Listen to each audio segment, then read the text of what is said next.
আসসালামু আলাইকুম, কেমন আছেন সবাই? তো আজকে হাঁস রান্না করব, রাজহাঁস। হাঁসের মাংস খুবই পছন্দ আমার, কিন্তু এখন আসলে গরম দেখে খাওয়া হয় না। তো সারা রাত বৃষ্টি হয়েছে, আকাশ অন্ধকার হয়ে আছে, বৃষ্টি হয়তো আসতে পারে। বৃষ্টি যে আসবে এটা মিস নাই। তো এই জন্য আজকে হাঁস আনছি। তো ইনশাল্লাহ শীত আসলে তো হাঁস বেশি খাওয়া হইব, তো ভাবলাম অনেকদিন ধরে খাই না, সেই জন্য আজকে একটা রাজহাঁস আনছি।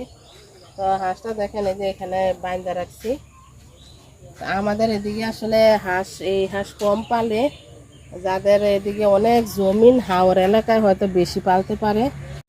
আমার বাড়িতে এই হাঁস পালতাম, কিন্তু এই হাঁসে ঘাস আর এই যে যত সবজি টবজি আছে সব খাইয়া ফেলে। আমার বাড়িতে কিন্তু হাঁস পালার প্রসেস আছে, কারণ আমার বাড়ির সাথে খাল। হাঁসে সবজি পাতা খাইয়া ফেলে, আর আমার বাড়ির যে খালটা, খালে কচুরি পানা হইয়া বইরা আছে। হাঁসটা কিন্তু মাশাআল্লাহ দেখতে অনেক সুন্দর। আর এই হাঁস সম্ভবত দুই কালার হয়, একটা হচ্ছে এই কালার আর একটা হচ্ছে একদম সাদা বগের মতো। ওরা বাইন্দা রাখছি, বয়ে কাঁপতেছে দেখেন, মাশাআল্লাহ। এই হাঁসে কিন্তু কামড় দেয়, অনেক হাঁস অনেক রাগই থাকে, কামড় দেয়। আমাদের বাড়ির এদিকে অনেকজনে পালে হাঁস, হাঁসের সামনে দিয়েও যায় না, এমনি দৌড়াইয়া আইয়ে কামড় দেওয়ার জন্য। তো চলেন হাঁসটা আগে জবাই করে নেই। হাঁস কিন্তু বাঁচতে বেশি সময় লাগে, এই জন্য অনেকে হয়তো হাঁস খায় না। আর এটা বড় হাঁস, আশা করি এত পছন্দ হইব না। তো চলেন যাই হাঁসটা বাচ্চা জবাই করে তারপরে দেখাইতেছি।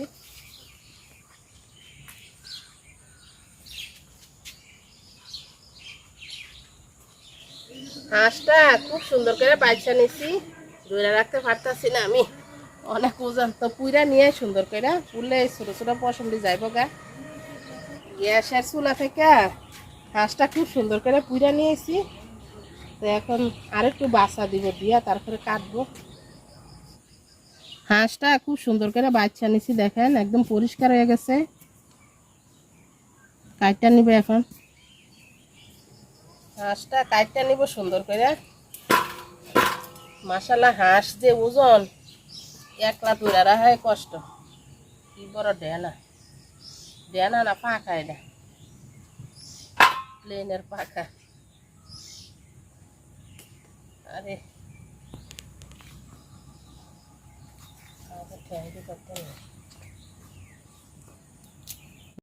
বিসমিল্লাহ।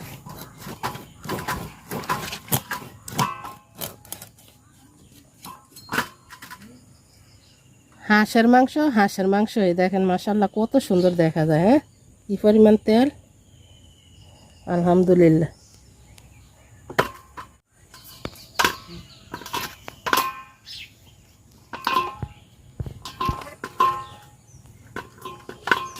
বাবা রে বাবা, হাঁস না গরু কাটতেছি জানি না, কাটেই না।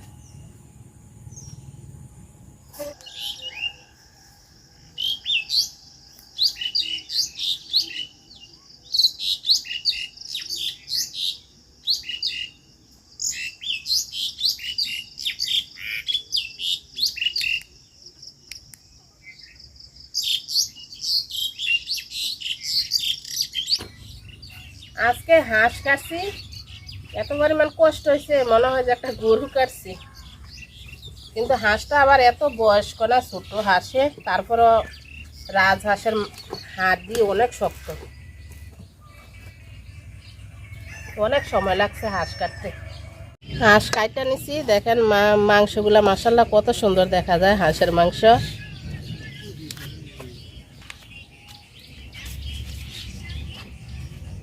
হাঁস কাটা শেষ, চলেন যাই খুব সুন্দরভাবে হাঁসটা দিয়ে নেই।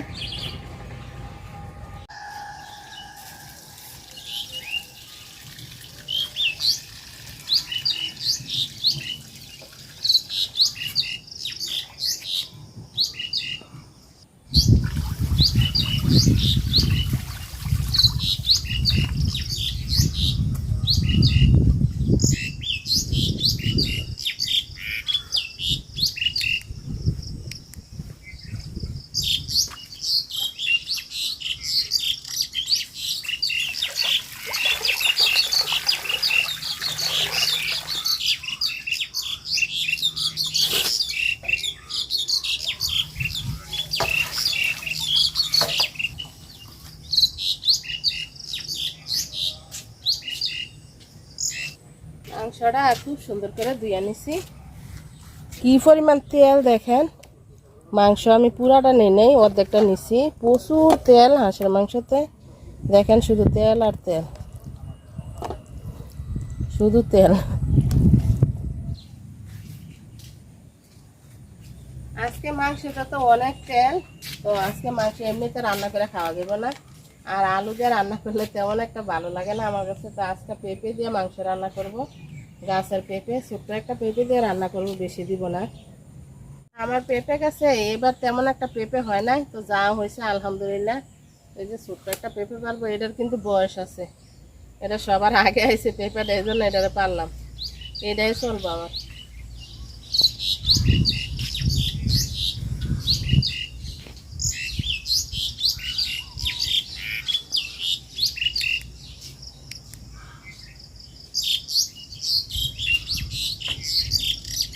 আগে কাটাকাটির কাজ শেষ করে লই, তারপরে রান্না বসাবো। তো গ্যাসে বসার আলহামদুলিল্লাহ অনেক পেঁপে খাইছিলাম আমার বাড়ি থেকে, অনেক পাকা পেঁপে খাইছি। বিশেষ করে আমার কাঁচা পেঁপে খাইতে কষ্ট লাগে, গাছ থেকে পাড়তে কষ্ট লাগে, পাকাটা পাড়তে আমার কষ্ট লাগে না। তো এবারও আছে অল্প, যাক আলহামদুলিল্লাহ যা আছে। বিসমিল্লাহ। না একটা বিচিও নাই, ওই একটা বিচি হয়েছে।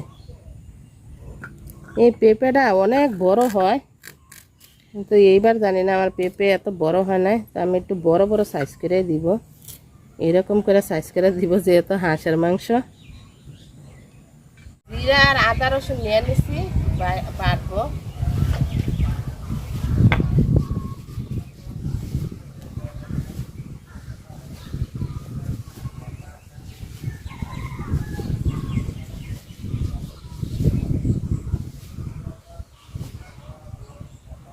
পাতিল গরম হয়ে গেছে, তেল দিয়ে দিলাম। আজকে অল্প তেল দিব, হাঁস থেকে অনেক তেল বাড়িব।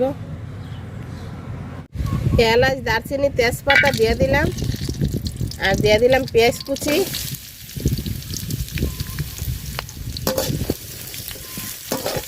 তো পেঁয়াজটা আমি লাল লাল করে ভাজা নিই, পেঁয়াজটা লাল লাল করে ভাজা নিচ্ছি। আদা বাটা, জিরা বাটা আর রসুন বাটা দিয়ে দিলাম।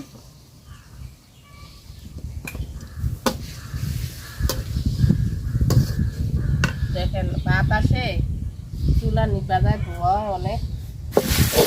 আদা রসুন জিরাটা খুব সুন্দর করে আমি ভাজা নিচ্ছি তেলের সাথে। তো একটু পানি দিয়ে দিলাম।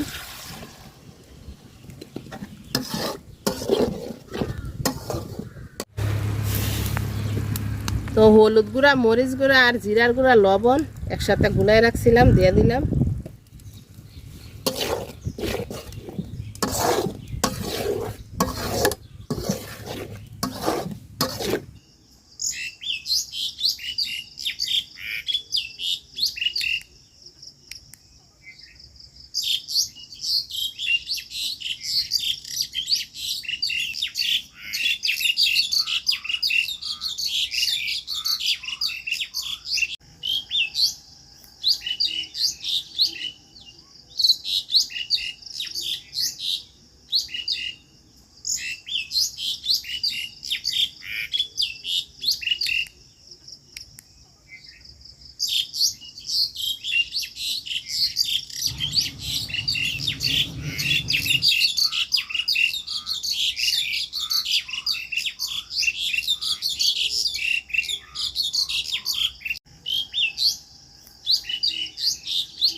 মশলাটা খুব সুন্দর করে কষায় নিছি, মাংসটা দিয়ে দিলাম।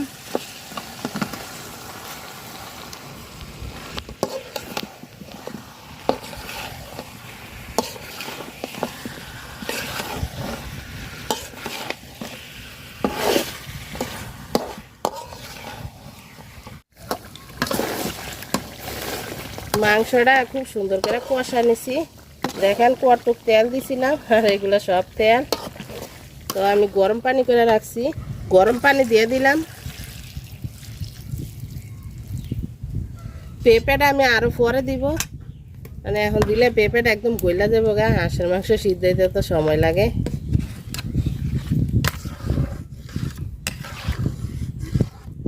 ঝোলের পানি অর্ধেক হয়ে গেছে, তো পেঁপেটা দিয়ে দিলাম।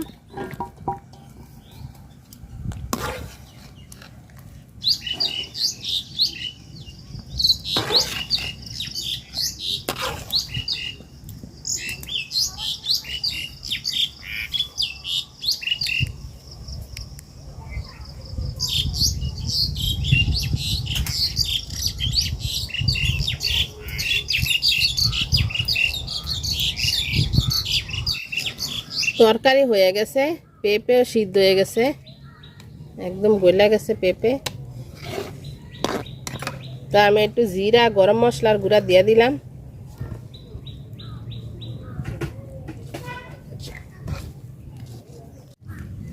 তো তরকারি একটু হালকা ঝোল রাখছি আমি, আর তরকারি কিন্তু ঠান্ডা হলে ঝোলটা আরো কমে যায়।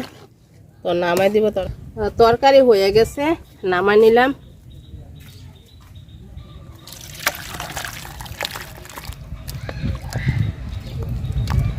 তো যারা যারা এতক্ষণ ধরে ভিডিওটা দেখছেন সবাইকে অনেক অনেক অনেক ধন্যবাদ। আল্লাহ হাফেজ, আসসালামু আলাইকুম। সবাই খুব ভালো থাকেন।